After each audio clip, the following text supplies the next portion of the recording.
A instalação feita no Corcovado, pela companhia telefônica, de altas torres munidas de antena com vários braços transversais para estabelecer a comunicação entre o Rio de Janeiro e os Estados Unidos. Da frente da casa do meu pai, na praia de Botafogo, via-se perfeitamente a antena, que parecia uma cruz formada pela torre de 40 metros de altura. Ele começou a observar aquela cruz de várias partes da cidade. Ele ia lá para o Méria, não sei para onde, e ficava olhando de binóculo para ver se ele enxergava, e de lá da Ilha do Governador, e se de lá as pessoas veriam o Cristo. De que tamanho que as pessoas veriam, se ficaria muito pequeno, se daria para ver a olho nu ou não, né? Durante dias, se não meses, passei em observações, medidas e estudos que iam por toda a cidade em torno do Corcovado. Tive que fixar um ponto de vista principal, entre os vários que oferece o Corcovado. Este ponto foi a praia de Botafogo, porque dali observado, o morro do Corcovado se apresenta sob a forma mais esguia, mais elegante. Portanto, se fixasse, como fixei, em 38 metros a altura do monumento, ficaria ele na proporção de cerca de 1/10 deste abrupto rochedo, considerado como pedestal, o que me pareceu justo. Concedida a primeira licença para ser construído um monumento no alto do Corcovado, foi mais tarde cassada em virtude do parecer do Consultor-Geral da República, que a julgara inconstitucional. Alguns grupos protestantes acharam que o Brasil não tinha religião oficial católica, que, na nossa Constituição não dizia que o nosso país era católico, então não havia por que o governo federal apoiar uma iniciativa católica, porque não havia religião oficial no Brasil. O presidente Epitácio Pessoa ficou na dúvida se seria constitucional e legal ele autorizar se fizesse uma imagem católica lá no alto do Corcovado. A palavra final que ele deu foi o seguinte: ele disse, eu vou autorizar a construção que está sendo pedida pela Igreja Católica, porque ela é a primeira a pedir. Se os protestantes pedissem para fazer um monumento lá no alto, ao Martim Lutero, eu deixaria também. Mas quem pediu primeiro foi a Igreja Católica, então eu deixo a Igreja Católica fazer. Fim de papo, ninguém mais reclamou. Sem dúvida nenhuma que o Estado poderia permitir e que não havia nenhum sentido de luta religiosa, nem coisa nenhuma. Mesmo outras religiões, nós muçulmanos não vamos querer odiar o Cristo, não é isso? Nesta grandiosa tarefa, que me empolgou por cerca de 10 anos, não posso deixar de citar o nome de quem, por seu entusiasmo constante e superior orientação dada a todos os trabalhos, foi verdadeiramente a alma deste monumento. Sua Eminência, o Sr. Cardeal Dom Sebastião Leme.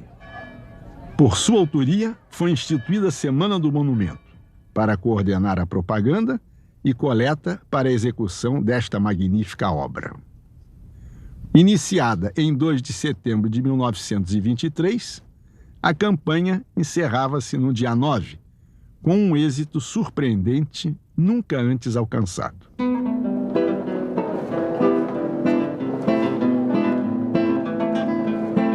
Todos os colégios, inclusive colégios públicos, faziam o seguinte: davam às crianças uns cartõezinhos para serem furados.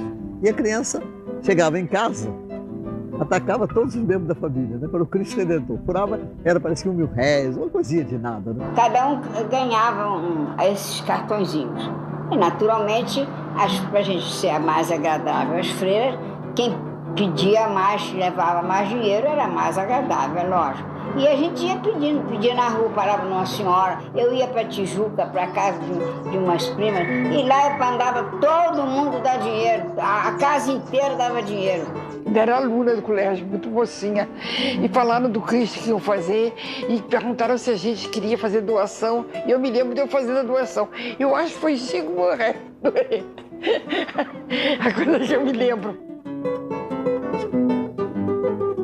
E nós, como escoteiros, ajudávamos nessas doações.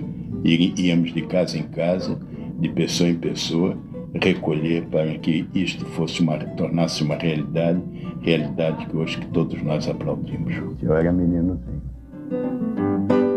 Sábado e domingo geralmente dava mais dinheiro, porque a gente encontrava o dono da casa. Então a gente pedia, já tinha mais coragem para pedir, para saber que ele era o dono da casa, né? Havia travessuras, né? Logicamente, né? Correrias, né? E eu tomava uma coisa qualquer num tiquinho, e correndo, não pagava, compreende? Dizia que é para o Cristo, tá? E começou a se fazer também festas para arrecadar fundos. Fulano cantava, Beltrano fazia isso, fazia esse teatro, fazia esse quermesse. Eu fui chamada pelo colégio e fui recitar.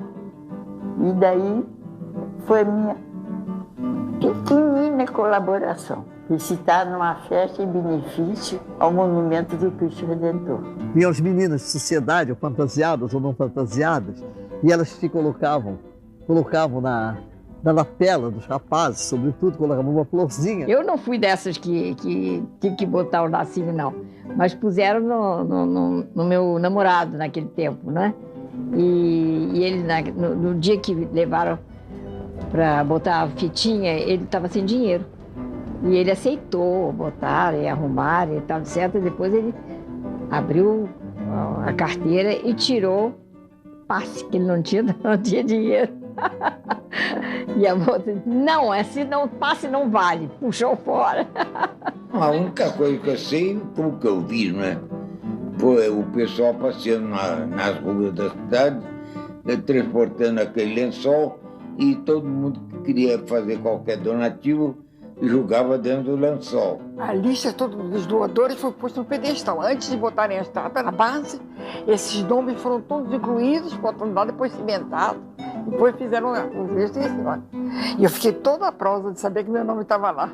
E foi extraordinário porque conseguiu-se fazer a obra em um preço muito razoável. Naturalmente não houve desmando nenhum, nem apropriação indébita, de maneira que foi tudo um milagre.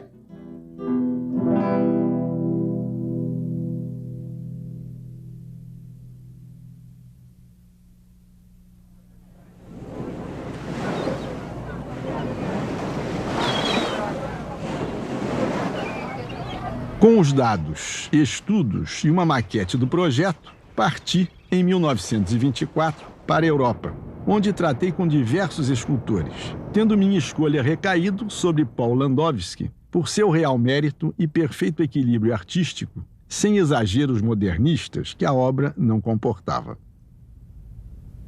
Com este grande artista, assim como com o engenheiro Albert Cacot, estudei o projeto para sua execução nas grandes dimensões que viria a adquirir. Várias vezes tive que rever os cálculos estruturais e outras pedir ao escultor que modificasse determinados contornos da figura por exigência insuperável da estabilidade.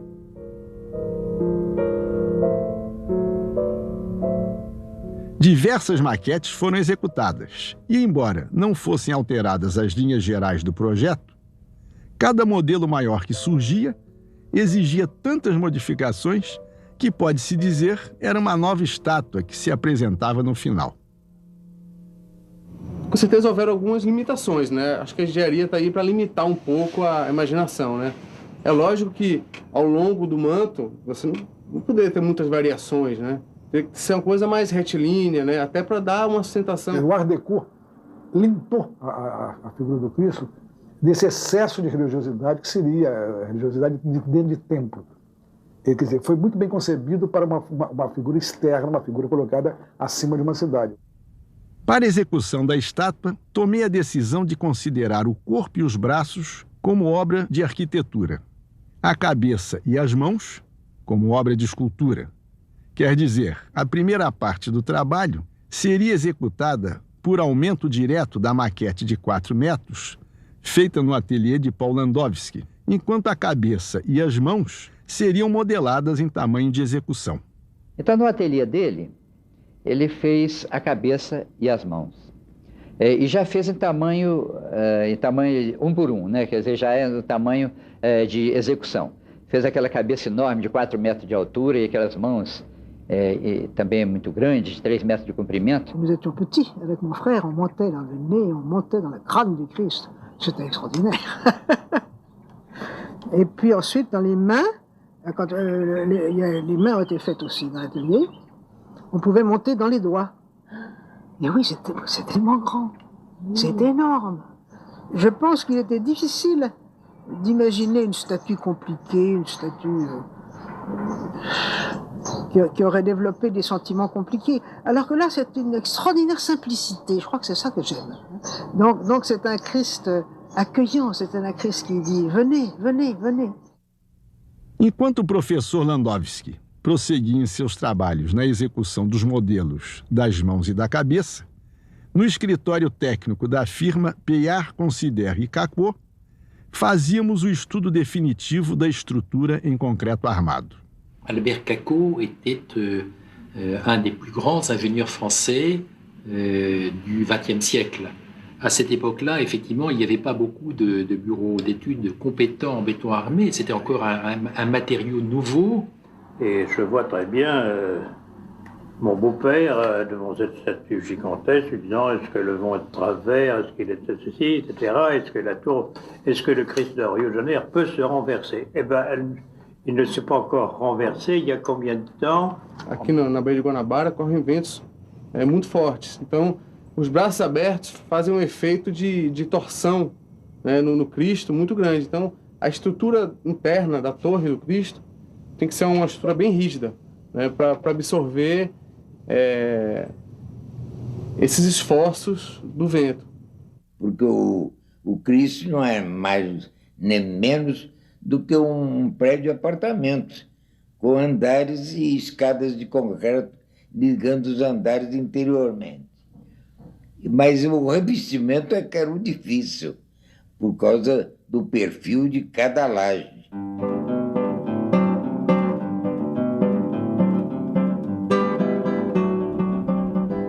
Sugeri o processo de uma estrutura interna composta de 4 pilares e diversos platôs para sustentarem a roupagem, a qual constitui a estrutura externa.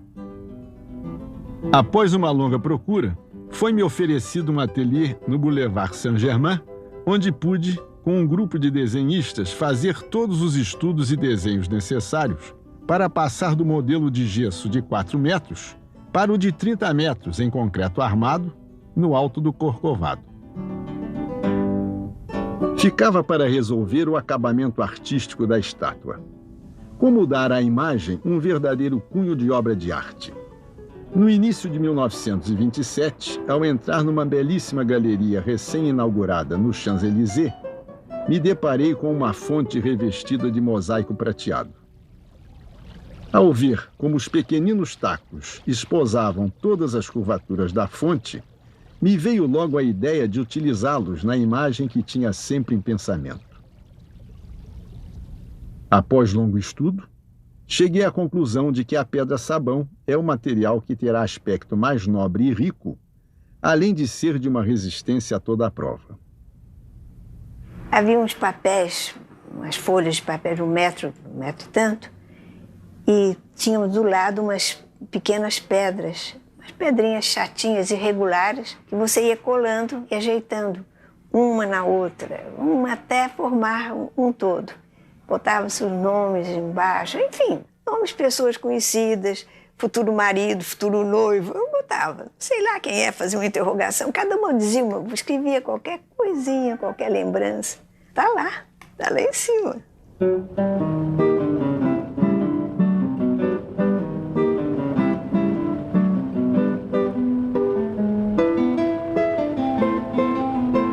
Estamos agora na parte construtiva.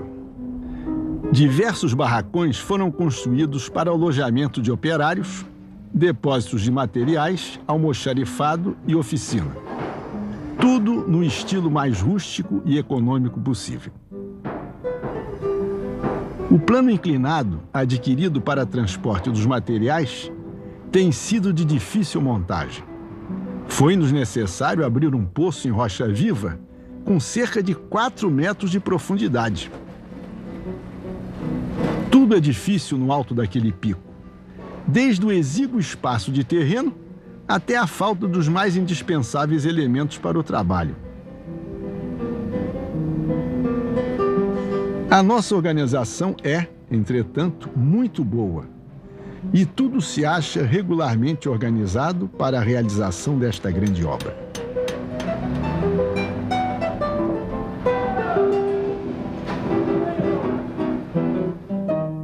Era necessário transportar ferro, madeira, aço, cimento, e os próprios operários e os arquitetos e engenheiros que participaram da obra, todos eles, deviam subir de alguma maneira. E como não havia estrada de rodagem, todos eles e todos os materiais necessários da obra, tudo subiu pelo trenzinho.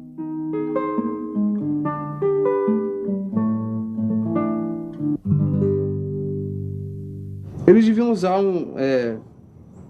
estátuas como essa, ou em escala um pouco maiores, para ir se certificando de que o trabalho estava sendo feito de acordo com o projeto original.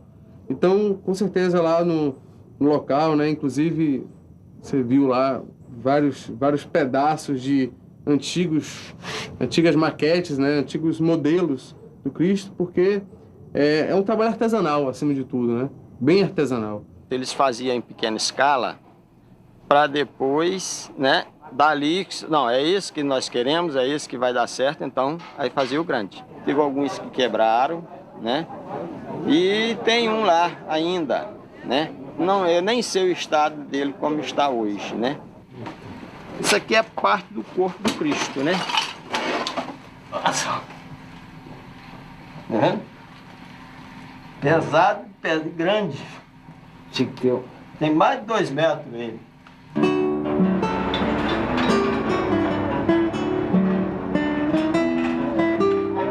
Graças à dedicação do engenheiro fiscal Pedro Fernandes Viana da Silva e de auxiliares competentes, dentre os quais eu destaco por sua eficiência e dedicação Heitor Levi, vamos efetuar em tempo relativamente curto uma obra que a muitos se afigurava de impossível realização. E o meu bisavô foi uma pessoa que ele abandonou negócios, família e amigos para se dedicar totalmente, exclusivamente ao Cristo Redentor, ao projeto.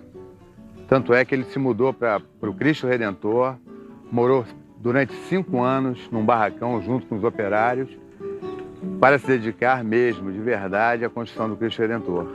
Ele botou dentro do coração, num vidro, a sua árvore genealógica, os descendentes e ascendentes, que colocou lá dentro e concretou dentro do coração do Cristo. E se converteu ao cristianismo como prova de fé.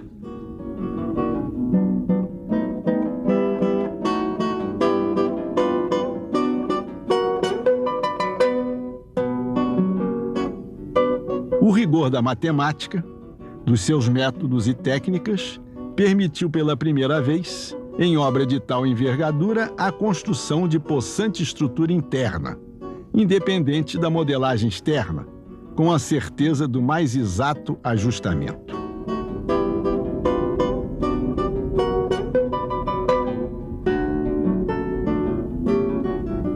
Erigir, no alto de um pico de mais de 700 metros acima do nível do mar, uma colossal estátua com os braços horizontalmente abertos é um problema sério da engenharia, assim como a excentricidade da cabeça, que, para atender a uma expressão simbólica, pende fortemente para a frente.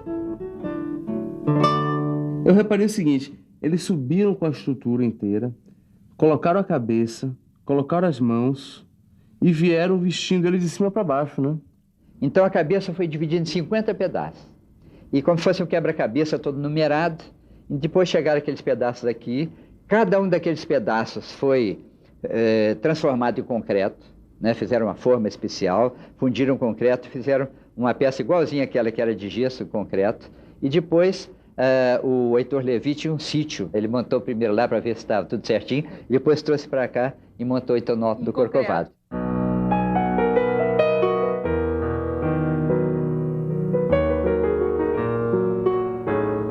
Os que penetrarem no seu interior, subindo em escadaria até o alto da cabeça, poderão verificar que o espírito matemático presidiu a organização de todo aquele monumental projeto.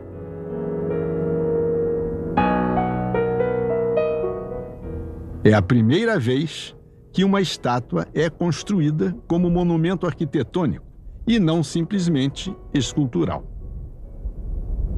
Eu tomei conhecimento da construção do Cristo porque via que havia uma construção do Corcovado. E toda a gente sabia, porque os jornais noticiavam que aquele era um monumento que ia decorar de uma forma especial e benzer a cidade do Rio de Janeiro.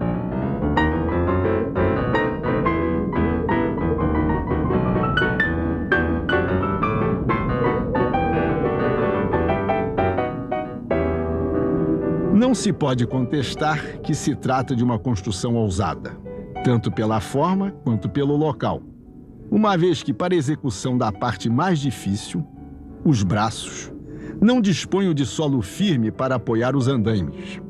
A base do pico tem apenas 15 metros, isto é, menos da metade do que necessitarei para alcançar as extremidades dos braços, devendo o trabalho ser executado sobre um precipício de mais de 700 metros.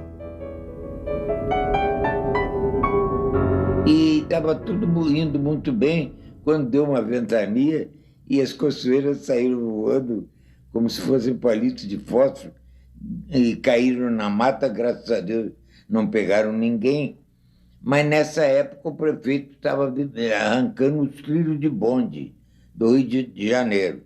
Ele então se entendeu com a Light e conseguiu os trilhos todos para fazer os andames de aço, de trilho de bonde, soldados. E aí foi um sossego para o resto da obra. E no Cristo Redentor, que eles trabalhavam diretamente em precipícios e andames, não morreu ninguém. Não morreu ninguém. Então eu acho que era uma obra abençoada mesmo. Que aquilo ali, só a proteção divina que não faria que não acontecesse um acidente.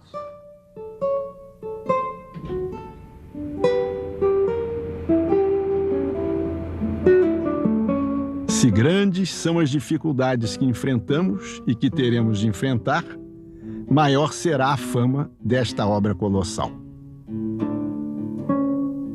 E meu avô, que era ateu, dito ateu, eu não sei bem até quanto isso era vivido, mas dito, e quando ele começa a fazer a obra do Cristo, a própria energia do Cristo vai começar a influenciá-lo. E no final é como se a energia do Cristo o fosse tomando e ele se torna cristão.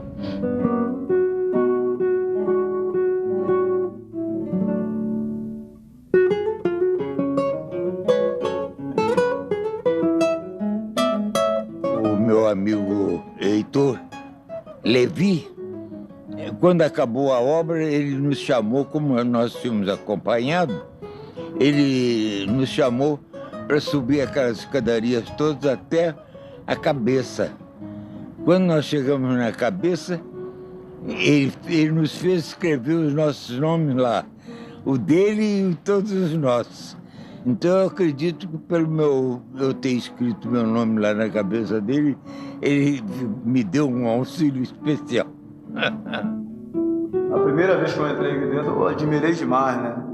Isso é uma obra que eu acho que hoje em dia pode até ter pessoas querer fazer, sim, mas igualzinho isso aqui na época, e a dificuldade, como eu estava dizendo, né? E foi um trabalho mesmo com muito esforço, força de vontade, muita garra mesmo. E é isso aí, estamos aí para curtir essa maravilha aí, né? Na plataforma do Corcovado não há nenhum arvoredo, nenhum edifício para desproporcionar o monumento. A sua projeção se fará sobre o imenso firmamento que o acolherá harmoniosamente em seu infinito azul.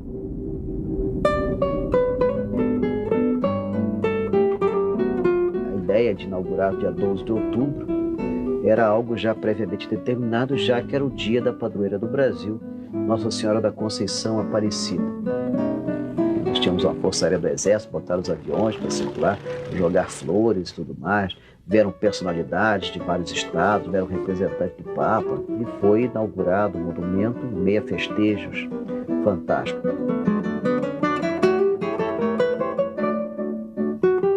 O dia da inauguração foi uma festa enorme na estação. Foi Getúlio Vargas, foram os ministros do governo, né? E autoridades também de fora. Eu lembro da missa, eu lembro do momento que eu comunguei. O Sebastião me deu a comunhão. Me lembro que eu era pequena e muita gente, né? Eu era um mosquitinho, né? Uma formiguinha naquele mundo de gente, né?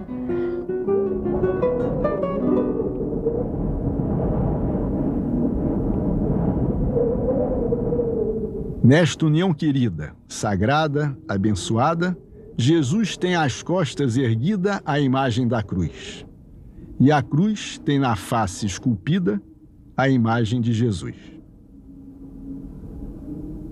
Eu assisti, eu não me lembro exatamente onde eu estava, mas eu sei que eu vi a hora da iluminação. Isso é que foi uma coisa bonita, muito bonita, porque nós sabíamos que era de longe que estavam acendendo. Pensava-se que este monumento ia ser inaugurado de Roma, diretamente por Marconi. Tutta la vita che mio padre, da bambina, mi diceva di questa meravigliosa illuminazione che aveva fatto da Roma, spingendo un tasto aveva acceso le luci della statua del Cristo Redentore sul Monte Corcovado, a Rio de Janeiro. Então todo mundo esperou a hora em que ele tocou o botão lá e acendeu a luz aqui. E havia muitos incrédulos que não acreditavam, achavam que aquilo tinha sido uma farsa. Realmente é uma coisa espantosa. Imaginar que uma pessoa na Itália acionava uma campainha e ligava a luz aqui no Rio de Janeiro. Mas houve um problema técnico qualquer e na ocasião ele não conseguiu. Então o pessoal aqui acendeu, mas fez constar que foi aceso lá pela Itália só para aumentar a sensação.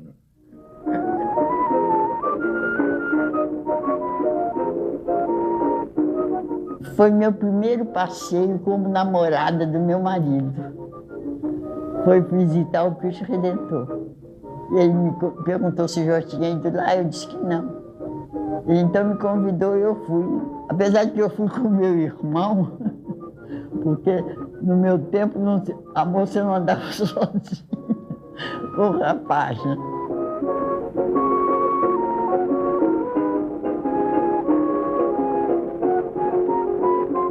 Eu sei que o Cristo representou muito para mim, porque quando eu tinha minhas aflições, era para aqui que eu olhava, para o Cristo Redentor, pedindo a Ele.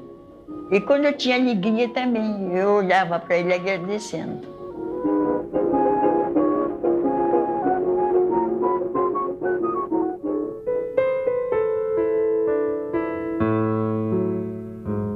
Como ninguém pode ir a Paris sem subir ao alto da Torre Eiffel, e não se pode entrar no porto de Nova York sem avistar a Estátua da Liberdade, não se poderá falar da cidade do Rio de Janeiro sem fazer referência ao Cristo.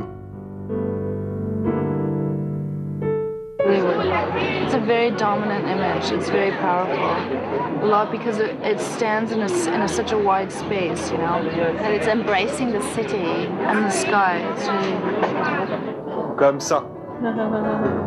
C'est immense. En plus, il y avait du brouillard, de la brume, donc c'était vraiment imposant. Et très belle figure. Vraiment, je l'ai trouvé très beau, ce Christ. Even though I'm not Christian, it had a magnificent, overwhelming effect on me. Yeah, it's something very big and very, you know, big and strong. Es imponente el Cristo, uno está al lado del Cristo y se siente chiquitito así. A ideia do Cristo de braços abertos é fantástica, porque ali ele não está de braços abertos crucificado, mas ele está de braços abertos ressuscitado. A beleza toda, para mim, está nisso, né? Então, a tradução de uma compreensão de uma certa imagem de Deus, de um Deus que acolhe. Jesus veio ao mundo para isso, para dizer que Deus é Pai, que Ele está de braços abertos para nos acolher, mas também para orientar o nosso caminho. O caminho do céu é feito através da bênção. E eu acho isso positivo, quer dizer, né? De repente você tem uma relação que a divindade está aqui para manifestar a sua graça. E não te cobrando um preço para te levar ao céu, não. O Cristo não te cobra nada. Ele funciona como uma âncoras avessas. Só que em vez de mar, é o céu. Ele amarra o Rio de Janeiro ao céu. Ao céu não no sentido religioso, ao céu no sentido de tudo, de paraíso, de amplidão, de infinito, e também, quem quiser, no sentido religioso. O Senhor da Lagoa. Não é difícil localizá-lo. Na verdade, ele é mais fácil de ser olhado do que a própria lagoa. É um gigante de muitos metros de altura, com os braços abertos, incansavelmente abertos, apesar do gesto, não lembro uma cruz, mas um abraço. Tem fama de ser a maior estátua do mundo, e talvez o seja, mas de tal maneira se integrou no pedestal, um penhasco negro e formidável, que o conjunto é, de longe, o maior monumento jamais criado pelo homem ou por Deus. Em todos os sentidos, é um carioca, incorporou-se à sua fé e ao seu anedotário. Judeus, ateus, comunistas, budistas, se usar por essas plagas, todos concordam que ele é a cara do Rio. É o primeiro a enfrentar nossos temporais, o primeiro a ouvir os tamborins dos nossos morros nas vésperas do carnaval. O maior carioca de todos os tempos é coisa nossa, um duende, um altar doméstico para o qual nem precisamos de preces para rezar.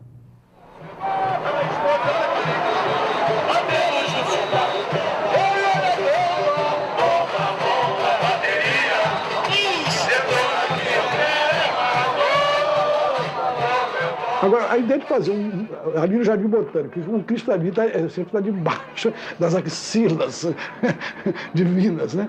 Você chamar de sovaco do Cristo, eu acho que da forma, é exatamente isso, é o lado carioca de apropriação da imagem. Alguém faria o sovaco de Nossa Senhora, ou as axilas de São Sebastião. O cara que fez isso não tem nenhum medo do Cristo. Ele não tem medo que paire ou que desabe sobre ele, né, a sacrossanta ira do ícone sagrado, não. Eu estou chamando de... Qual é o cara?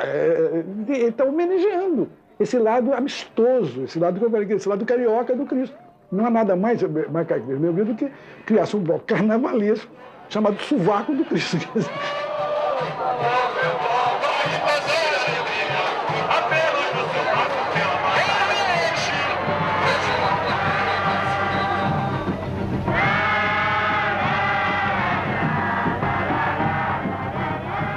A história do meu filme Rio 40 Graus, que foi proibido, e um dos motivos da proibição, tem vários, né? O primeiro, por causa da temperatura no Rio, nunca fez a temperatura de 40 graus. Né? Mas lá pelas tantas é que era contra a religiosidade do povo carioca, porque o final do filme começa na escola de samba, todo mundo cantando aquele samba do Zequete. Eu sou o samba, eu sou o rei dos terreiros. E a câmara vai subindo assim pela noite, passa pela favela e chega lá no Cristo. Exatamente no momento que o verso do samba diz assim, eu sou o rei dos terreiros. Eu sou o rei dos terreiros. O chefe de polícia disse, isso é uma ofensa à religião, é um absurdo. Eu tive a sorte de ter ao meu lado o Frei Secondi, dominicano, que gostava muito de cinema. Ele viu o filme e escreveu um artigo maravilhoso. Exatamente isso. Cristo é assim, o rei dos terrenos também. Ele é o rei, ele está no coração de todo mundo, ele está acima de todos, ele está junto de todos, está em todos os lugares, em todas as cabeças, em todos os homens e mulheres do mundo. Tá? É isso.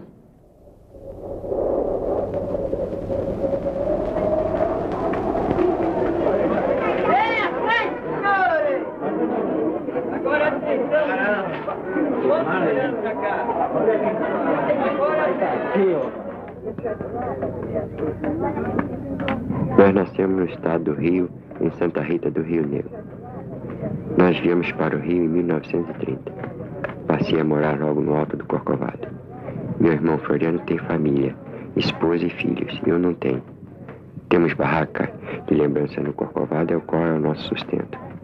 Somos católicos, foi uma promessa nossa, a estátua quando completou 25 anos. Ela é revestida de pedra-sabão, cortada em triângulo, e é preciso ser limpa em muitos pontos para tirar os inaptos. Isto é feito 2 vezes ao ano. Não ganhamos nada, fazemos por amor à religião. Sim, é arriscado, mas cada qual tem o seu destino. Um cantinho, um violão, esse amor, uma canção, pra fazer feliz a quem se ama. Muita calma pra pensar e ter tempo pra sonhar. Da janela vê-se o Corcovado, o Redentor, que lindo. Quero a vida sempre assim, com você perto de mim até o apagar da velha chama. E eu que era triste, descrente desse mundo, ao encontrar você eu conheci o que é felicidade, meu amor.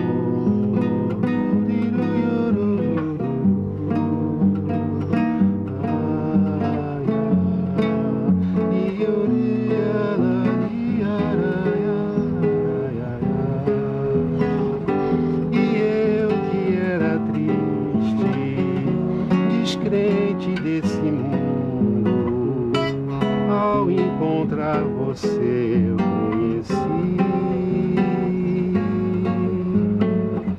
o que é felicidade, meu amor. Eu subi uma vez ali, a pé. Não é a promessa nem nada. Eu subi com a minha filha e subi pelo horto, né? Por ali, pelo Parque Lage, se não me engano, que foi subindo. De repente você se embrenha ali, você não vê mais nada, não vê o rio. Você tem a vista giratória lá de cima, sem saber para onde você está indo. De repente você, opa, Cais do Porto, opa, Zona Norte, opa, Zona Sul, né? Você vai contornando e de repente está numa clareira e tem uma visão do rio que você não está esperando.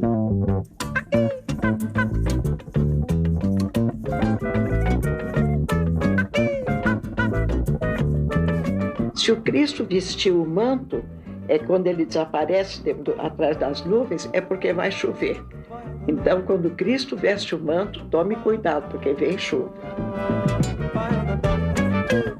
Quando o Cristo aparecia límpido, nós dizíamos, hoje vai fazer um dia maravilhoso. Olha o Cristo. Às vezes você está no trânsito assim, assim, preocupado com alguma coisa, você olha para cima, vê ele de braços abertos e parece que ele está te olhando, né? É verdade. Parece que ele está ali te cuidando das pessoas, né? Isso dá um conforto. Isso foi um favor do céu. Estou morrendo de saudade. Rio, seu mar, suas praias sem fim. Rio, você foi feito pra mim. Cristo Redentor, braços abertos sobre a guarda. É sempre uma emoção muito forte você vir aqui em cima. Por mais que você venha muitas vezes, é sempre bonito, parece que sempre foi a primeira vez que você veio aqui em cima. Oh, it's amazing, absolutely amazing. It's so big, it's such a familiar image that we've seen all over the world, and I can't believe I'm finally here to see it in for real. It's just incredible with the blue sky behind it. It's just unbelievable. É bonito eles com braços abertos. É uma obra bem feita eles com Cristo. Eu acho que é Botafogo. Eu acho que ele protege o Rio de Janeiro.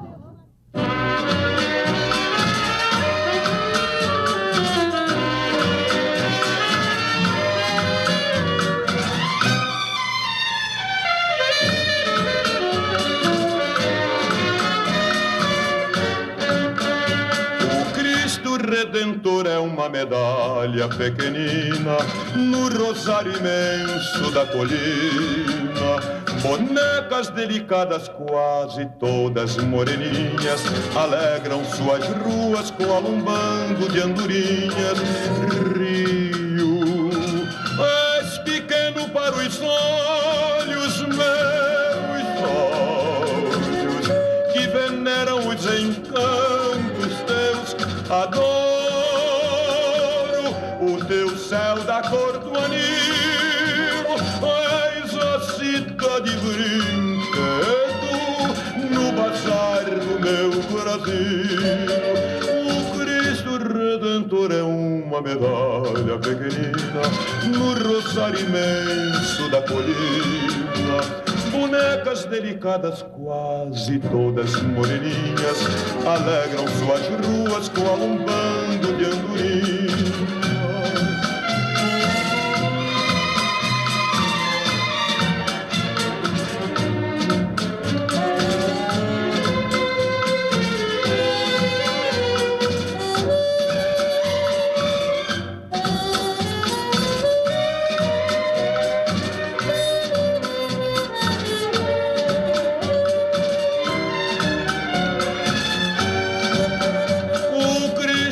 Redentor é uma medalha pequenina no rosário imenso da colina. Bonecas delicadas, quase todas moreninhas, alegram suas ruas com um bando de andorinhas.